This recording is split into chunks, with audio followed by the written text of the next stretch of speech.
from the National News Studio, Sri Lanka.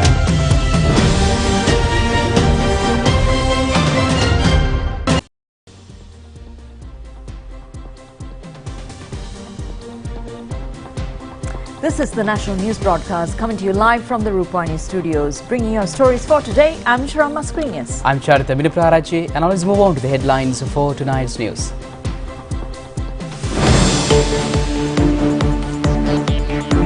Navy apprehends around 180 kilograms of heroin. 25 vehicles collided in the Southern Expressway. Expressway income exceeds 70 million rupees in 2 days. Choke monkeys affect the tourism industry in Haggala.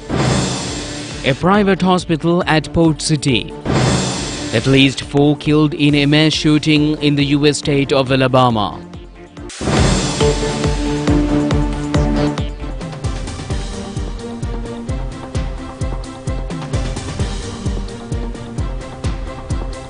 On to those and other stories in detail now, and starting off with the top local story.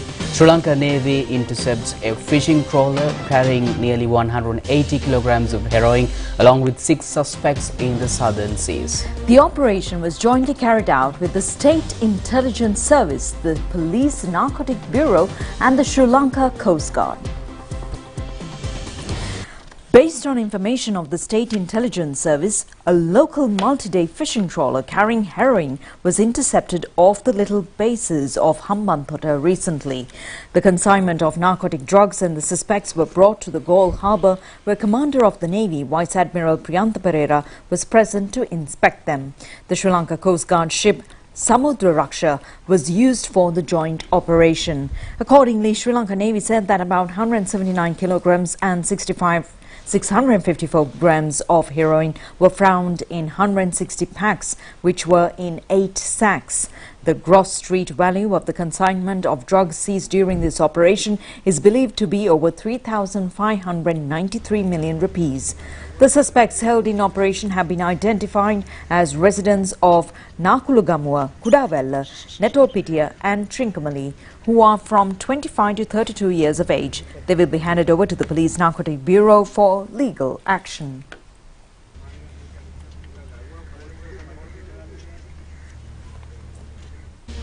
Six persons have been killed by several fatal accidents occurred in the island yesterday.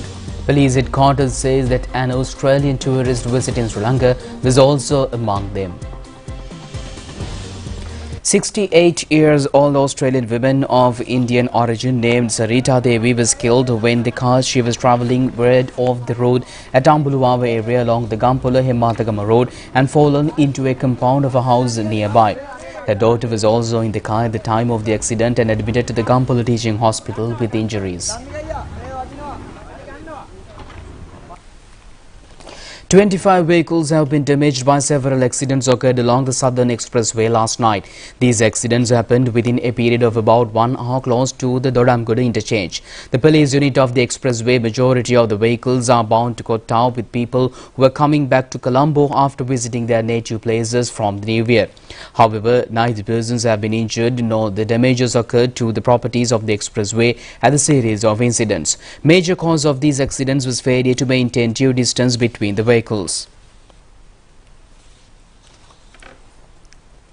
Meanwhile, a wheel of a running vehicle along the expressway had come off. The scene was reported in a camera of another vehicle running behind. The driver of the vehicle had managed to control the speed of the vehicle and stopped it at the left-hand side of the road, preventing a possible fatal road accident. The Road Development Authority says that an income of over 70 million rupees is recorded by the expressway network during the last 2 days. Director General of the authority, LSV Veerakon, says that 56,225 vehicles have used the expressways during the past 2 days. Heavy traffic congestion was seen at many interchanges during the festive season. People in the Nuralitharan area complain that tourism industry in the Haggala Botanical Garden and adjacent areas in Nuralitharan has faced immense difficulties due to heavily infested talk monkeys. The animals are inflicting numerous damages and troubles to both local and foreign tourists and the traders in tourist hotspots. Toke monkeys are roaming in large herds either side of the Valimada road close to the Haggala Garden, as there are many trade stalls selling food items. Monkeys used to break the side mirrors and other outer parts of the parking vehicles. Employees of the garden say that some animals tempt, bite and scratch the visitors. Some monkeys are keen on stealing food and beverages and even bags and goods. Vendors near the Haggala Garden say that these monkeys have become a nuisance to them, disturbing their businesses.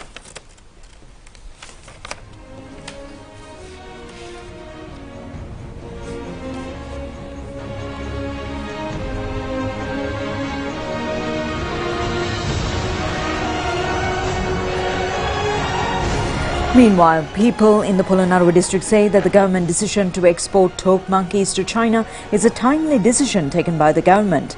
Farmers in the district point out that a considerable proportion of their harvest is destroyed by wild animals such as monkeys and peacocks. Minister of Agriculture Mahinda Amaravira says that a Chinese delegation has presented a project proposal requesting toke monkeys to be exhibited in China's zoos. There are about 1,000 zoos in China. Accordingly, the government has decided to prepare a cabinet paper in this regard. A special committee will be appointed with members from the relevant ministries, and it would submit appropriate recommendations to carry out this decision. Some elements are spreading false information regarding this decision. However, the government is ready to consider their views and proposals if they present their opinion to control the damages caused by animals to crops of the farmers. Archbishop of Colombo, His Eminence Malcolm Cardinal Ranjit says a campaign under the title People's Wall will be organized along the Negombo-Colombo main road, marking the 4-year remembrance of the Easter Sunday terrorist attack. Addressing a media briefing today, the Archbishop said that the program will be held on April 21st. His Eminence Malcolm Cardinal Ranjit said that a strong wall consisted of people will be formed on April 21st, demanding justice and truth over the Easter Sunday terrorist attack, and requested the public without any division to take part in this campaign. He said that the campaign will begin at 8 a.m. and continue till 9 a.m. He added that the People's Wall will begin at St. Anthony's Church in Kochikade and will lead until St. Sebastian's Church in Katuwapitiya on the roadside. He requested the participants to refrain from inconveniencing the public commuting along the Negombo-Colombo main road during the campaign. He also added that a 2-minute silence will be observed at 8:45 a.m. Subsequently, he said that the religious observances will be conducted following the conclusion of the program. Bangladesh has extended the repayment period of Sri Lanka's $200 million loan by 6 more months. Earlier, the central bank sought time from Bangladesh to make the first installment of credit assistance by March this year. However, with the delay in the debt restructuring process, the country is seeking 6 more months to make its first installment and expecting to make the repayment by August this year and another installment by September. Bangladesh Bank Governor Abdul Rauf has made these comments while speaking to a group of journalists after a meeting with the Governor of the Central Bank of Sri Lanka, Dr. Nandalal Veerasinghe. They have met at the 2023 spring meetings of the World Bank Group and the International Monetary Fund in Washington recently. The Bangladesh Bank Governor has also said that Sri Lanka Governor confirmed that the country would need to further extension. As per the agreement, the Sri Lanka-Bangladesh was supposed to receive an interest payment of a labour plus 2% if the amount was returned in 3 months. The loan repayment period has been extended thrice. Today is the 171st day of the Sundara Nuwara Salalini Vasanthe 2023. The national television is the media sponsor for the Nuwara Salalini Vasanthe. Another significant and historic feature of Salalini Vasanthe festive began today. This is the annual flower exhibition organized by the Victoria Park. In line with this event, the competition to select the best home garden will be held with the participation of over 200 contestants. The Nuwara Municipal Council has organized this competition. The winners will be announced at the flower exhibition in the Victoria Park, Nuwara tomorrow.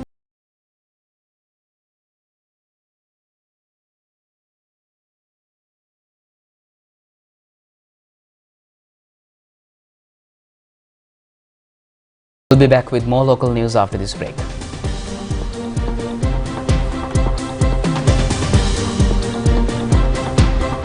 Prima Kottumi, hot and spicy Nava Vasarak Veva.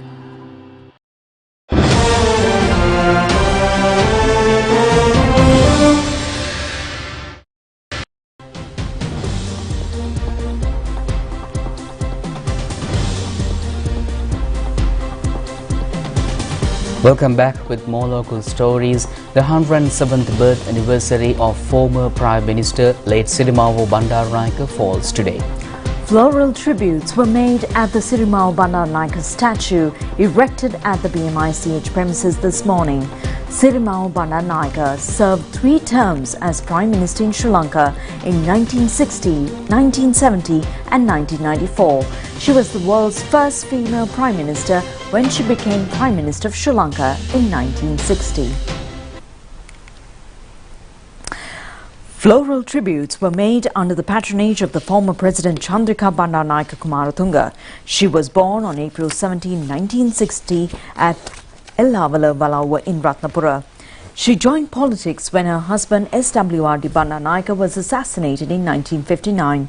She chaired the Sri Lanka Freedom Party and the party won the 1960 July general election under her leadership. She successfully averted the conspiracy against the then government and later she had managed to prevent the youth insurrection erupted in 1971. She made Sri Lanka a democratic socialist republic by introducing a new constitution in 1972.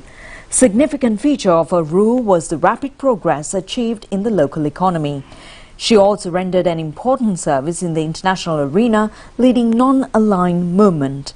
She was the opposition leader from 1989 to 1994. Her daughter Chandrika Kumaratunga became the president of the country in 1994 and then she became the Prime Minister again for the 3rd time and served until her retirement in the year 2000.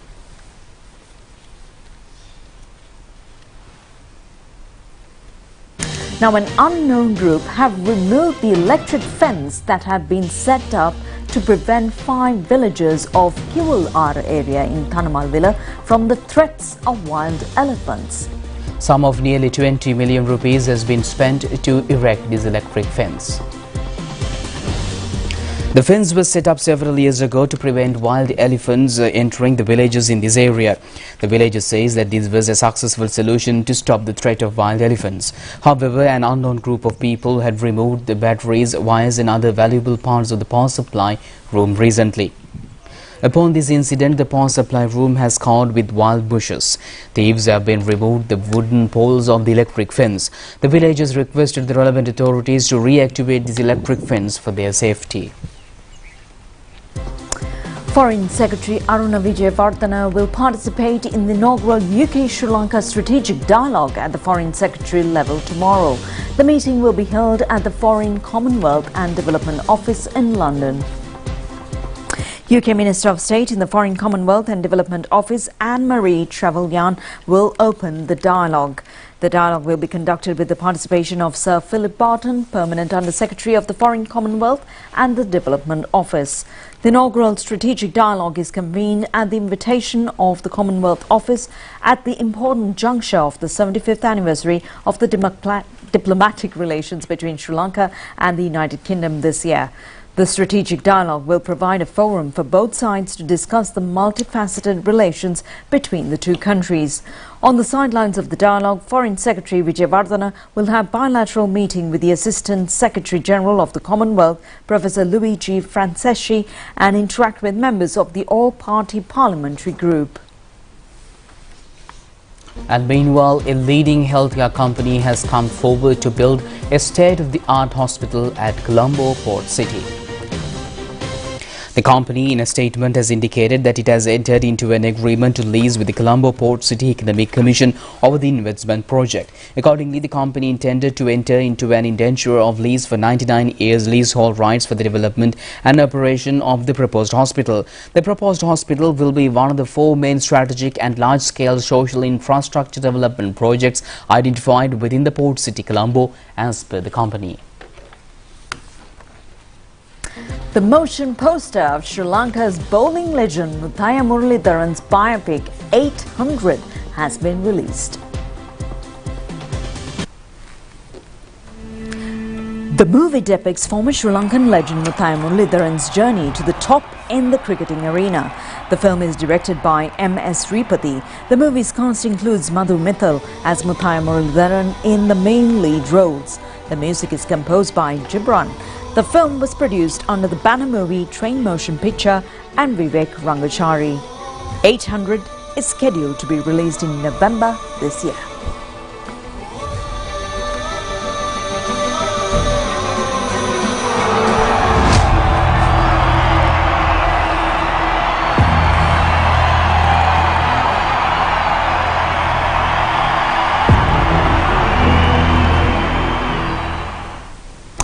That's a look at local news. We take a look at foreign news coming up next.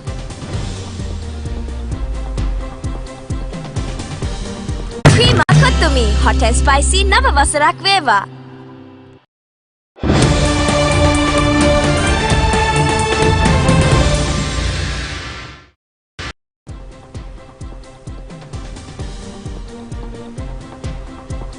Welcome back with international news. And the European Commission has rejected bans introduced by Poland and Hungary on Ukrainian grain imports. The two countries said the measures were necessary to protect their farming sectors from cheap imports. The ban applies to grains, dairy products, sugar, fruit, vegetables and meats and will be in force until the end of June. The European Commission said it was not up to the individual member states to make trade policy. However, the Commission has not yet specified the measures to be taken against Poland and Hungary. After Russia's invasion blocked some Black Sea ports, large quantities of Ukrainian grain, which is cheaper than the produced in the European Union, ended up staying in Central European states due to the logistical bottlenecks. The European Union lifted duties on Ukrainian grain to facilitate its transport to Africa and the Middle East.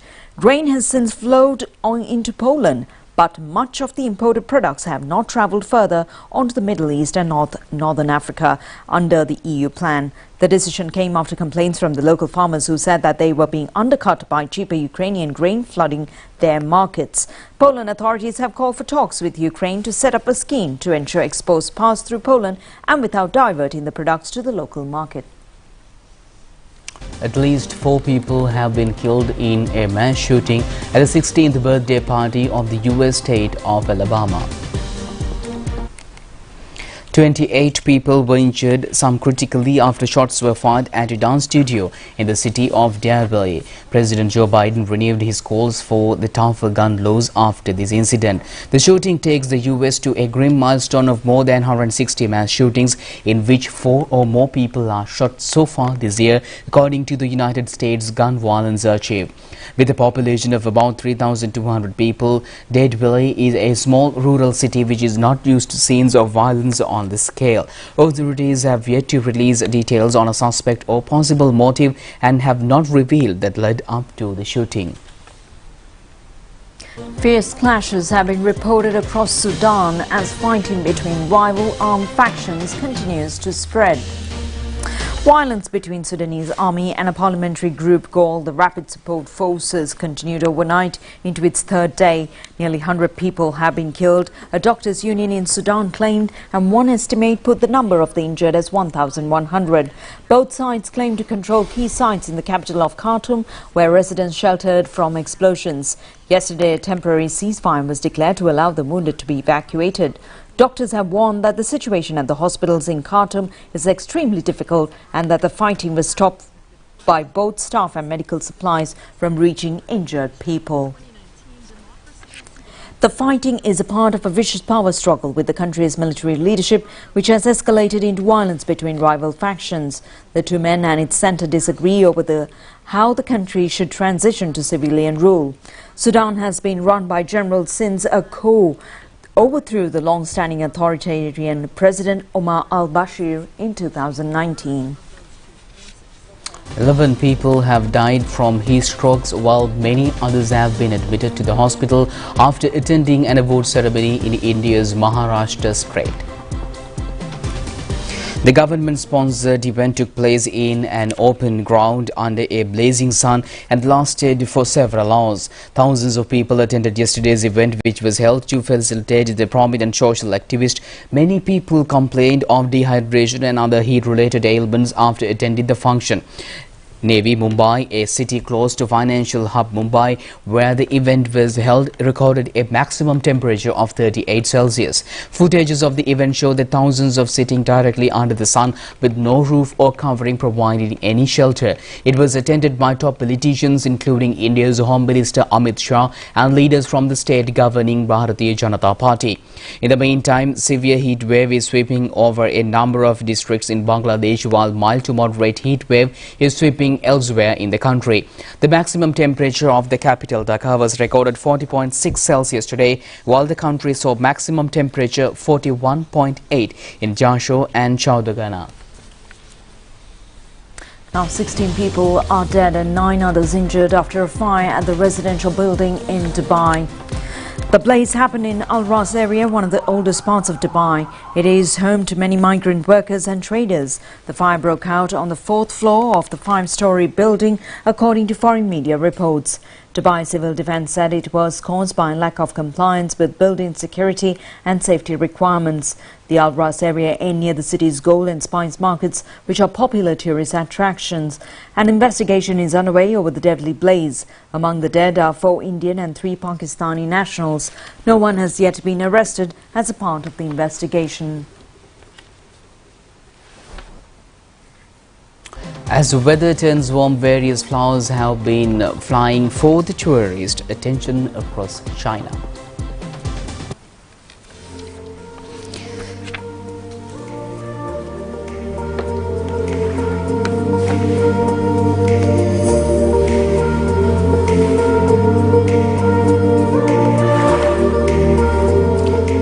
As the spring breeze sweeps across China, many cities are ushering in the stunning spring scenery as mountains are blanketed with blooming flowers, immersing people in various picturesque landscapes.